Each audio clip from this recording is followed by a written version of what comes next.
Поштувани гледачи, вие сте со регионалните вести на телевизија Кис Именада. Во нив ќе гледате. Во Тетово се одржа тркалезна маса на тема охрабрување на жените во процесот на донесување одлуки во локалната самоуправа во Полошкиот регион.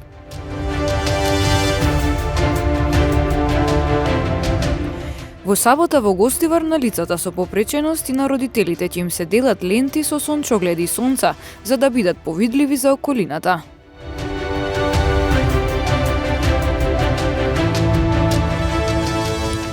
Магичната кутија премиерно беше одиграна пред тетовската публика во Центарот за култура Илјоантески смок.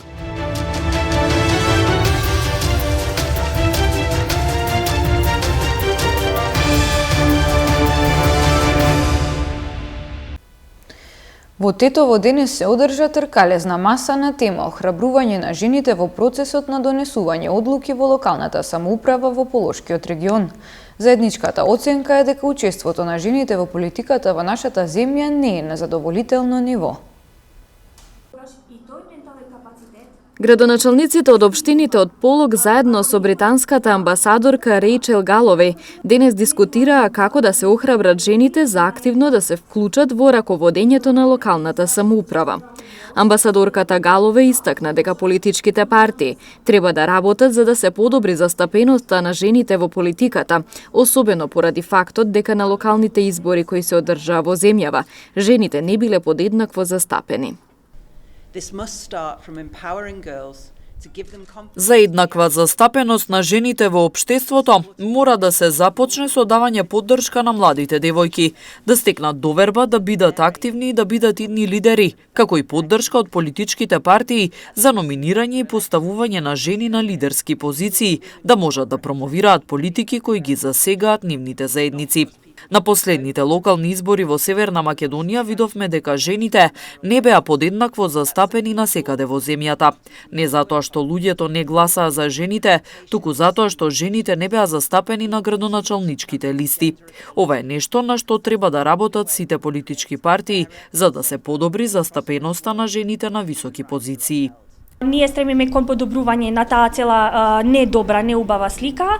За ова покажува и фактот дека од сите 81 општини имаме само 2 градоначалнички на ниво на држава, доколку во општинските совети во Полошкиот регион, за жал, споредено со изборите од 2017, ова година се покажува намалување на процентот на жените во општинските совети. Така да треба навистина доста посериозно залагање од сите нас. Тоа е бидејќи самите политички партии не обрнуваат сериозно внимание и го занемаруваат овој факт, можеби бидејќи имаат различни тематики за адресирање кои што ги сметаат за поважни, но ние сме одлучени дека оваа тематика е исто толку важна како и сите други тематики и исто толку ургентна за третирање како таква.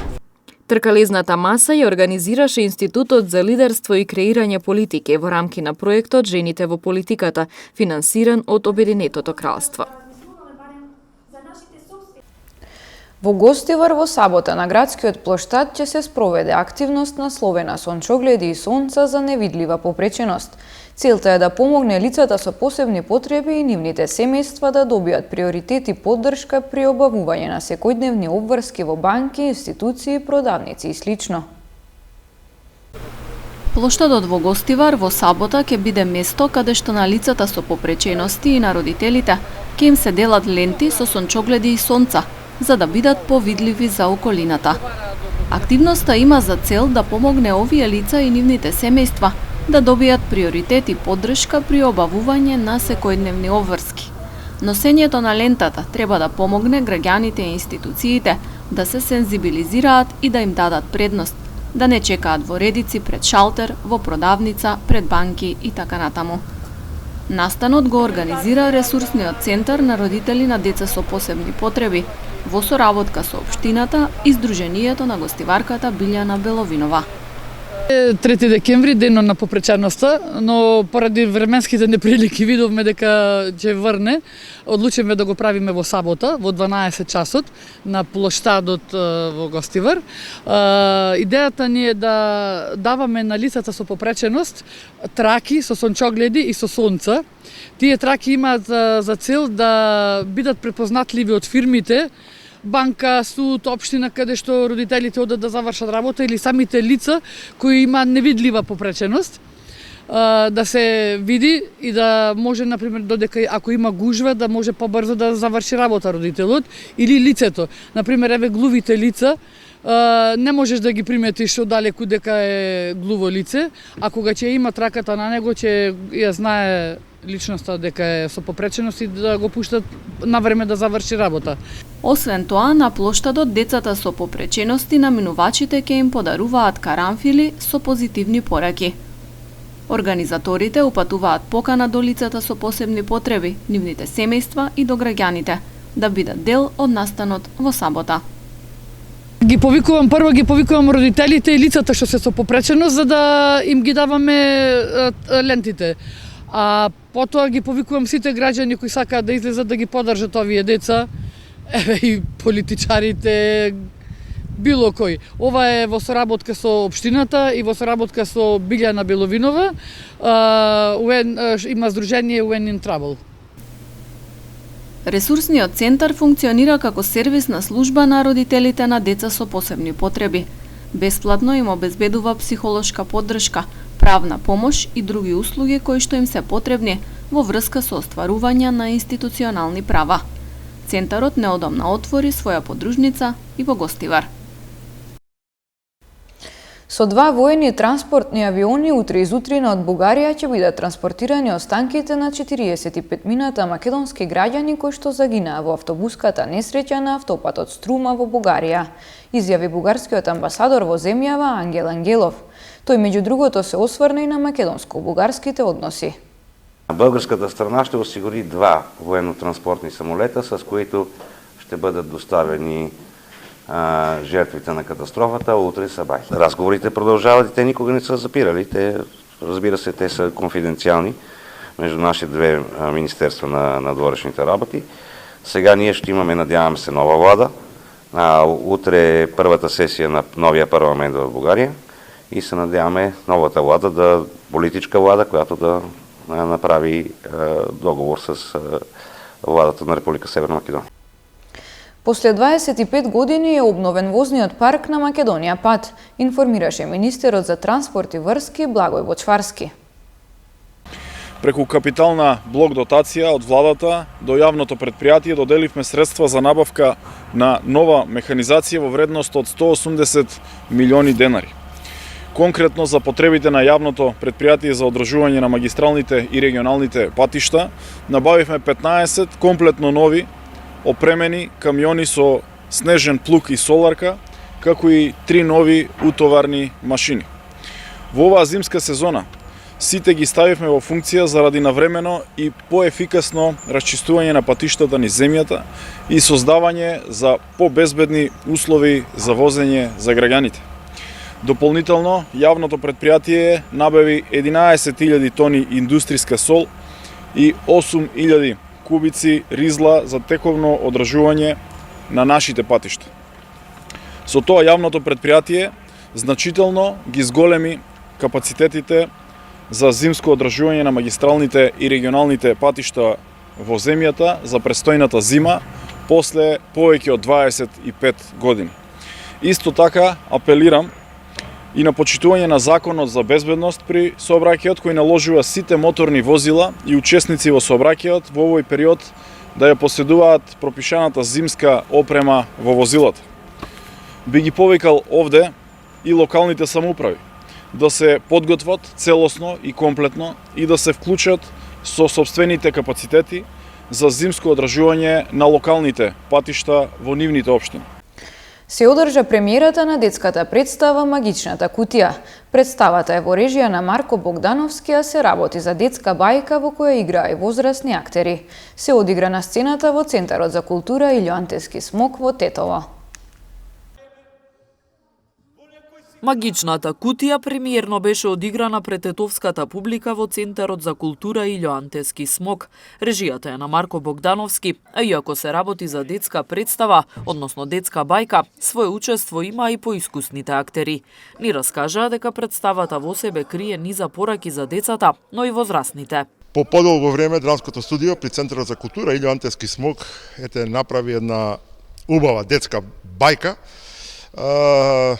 со дебитанти, со некои малку така повозрастни актери. Самиот текст е многу поучен, со убава порака за сите деца, еден така фин драматуршки конфликт помеѓу доброто и лошото. Се надевам дека ја пренесовме пораката тамо каде што требаше на децата и се радувам што овие две представи беа преполни и што публиката и децата убаво ја прифатија. Од драмското студио Илјо Антески Смок од Тетово изразија надеж дека крајот на пандемијата се наближува, па во иднина на публиката ќе може да и понудат повеќе театарски представи.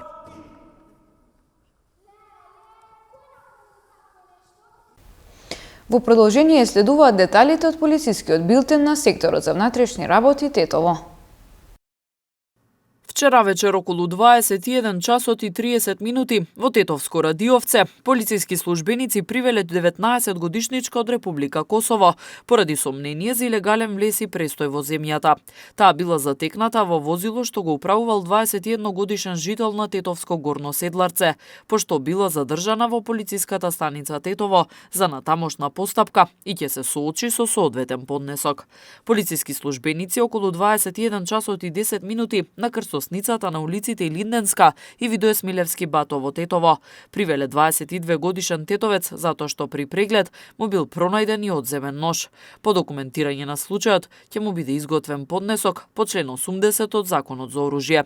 Вчера во 9 часот и 45 минути во Неготино Полошко полициски службеници привеле 31-годишник од Гостиварско Ѓурѓевиште поради сомнение дека извршил 3 тешки кражби во продавници во Неготино Полошко. Тој е задржан во полициската станица Гостивар и по документирање на случајот ќе му биде изготвен поднесок, додека претходно одземените предмети и производи вратени им се на нивните сопственици. Во рамките на вчерашните сообраќајно-контролни активности пак спроведени на Тетовското подрачје, покрај другото биле откриени и санкционирани 7 лица кои ги управувале возилата без положен возачки испит и валидна дозвола за тоа, како и 13 возачи кои непрописно ги паркирале возилата, а поради што биле подигнати од ПАЕК службата. Тетовскиот регион остана без представник во фудбалскиот куп на Македонија откако екипата на Шкендија беше елиминирана од составот на Струга во четвртфиналето на пенали. Екипата на Шкендија е елиминирана во четвртфиналето од фудбалскиот куп на Македонија, откако загуби на пенали од Струга. Надпреварот на градскиот стадион во Тетово во регуларните 90 минути заврши без погодоци. Фудбалерите на Шкендија во текот на целиот надпревар имаа иницијатива и повеќе шанси за гол, кои не успеваа да ги искористат. Во пенал серијата подобри беа гостите од Струга со 4:3, откако нивниот голман Давор Талески успеа да ги одбрани ударите на Гури и на Фију. Во последната серија прецизен за Струга беше дефанзивецот Цаке. Тежок надпревар, особено на гостински терен, како што е овој на Шкендија. Шкендија беше изразит фаворит на овој надпревар, но да не заборавивме, ние идеме и од еден многу тежок надпревар, од тој надпревар со Шкупи. Немаме толку голем ростер, но сепак издржавме, не примивме гол и во ова бевме посретни во пеналите и мислам дека кога ќе се собере се пеналите не може да кажеш дека не е заслужено отидовме понатаму. Па најпрво би сакал да им се заблагодарам на моите соиграчи за борбата што ја пруживме во текот на сите 90 минути. Одигравме машки, концентрирано од првата до последната минута. Знаете, Шкендија е нашиот можеби најдобар тим во државата. Влеговме со голем респект, но сепак знаевме дека можеме да поминиме. Со оглед на тоа дека има директно пенали, јас се спремав добро пред утакмицата. Од прилика знаев кој каде шутира, но беше многу тешко и мислам дека оваа победа дојде заслужено, затоа што моите соиграчи, почнувајќи од мене, дадовме се од себе и на крајот спортот, фудбалот секогаш наградува. Останатите два надпревари од четвртфиналето исто така беа решени дури после изведувањето на пеналите. Македонија Ѓорче Петров го елиминира лидерот на прволигашката табела Шкупи, додека бранителот на трофејот Кратовски Силекс беше подобар од прволигашот Брегалница. Последниот патник во полуфиналето ќе го дознаеме на 15 декември, откако ќе се одигра дуелот на вечните ривали Пелистер и Вардар, кој вчера беше одложен поради снегот кој наврна во Битола.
Почитувани гледачи, тука е крајот на регионалните вести. Ви благодариме на вниманието и пријатно.